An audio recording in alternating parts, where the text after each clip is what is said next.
అన్న బీజేపీ అభ్యర్థిగా బీజేపీ తరపున ఓటు అడుగుతుండు. కానీ నేను బీజేపీ అభ్యర్థి అయినా ఈటలందరికీ ఓటు నేను కోరుతున్నా, నేను బీజేపీ కాదు. ఇక్కడ ఈ విషయాన్ని మీకు గ్రహించండి. నేను బీజేపీ కాదు కానీ బీజేపీకి ఓటేయమంటున్నా. నేను బీజేపీ కాదు, నేను అన్నకు ఓటేయమంటున్నా.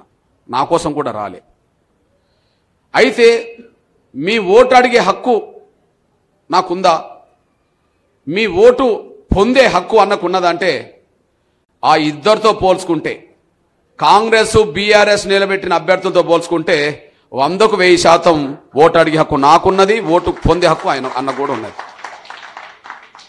అది వాస్తవమా కాదా బేరీ చేసుకోవడానికి మీ దగ్గరున్న పథకాలకు వేదిక మీద ఉన్న అన్నకు ఎలాంటి సంబంధం ఉందో చెప్పడానికి ప్రయత్నం చేస్తా. అన్న బీజేపీ అభ్యర్థిగా బీజేపీ తరపున ఓటు అడుగుతుండు. కానీ నేను బీజేపీ అభ్యర్థి అయినా ఈటలందరికీ ఓటు నేను కోరుతున్నా, నేను బీజేపీ కాదు. ఇక్కడ ఈ విషయాన్ని మీకు గ్రహించండి.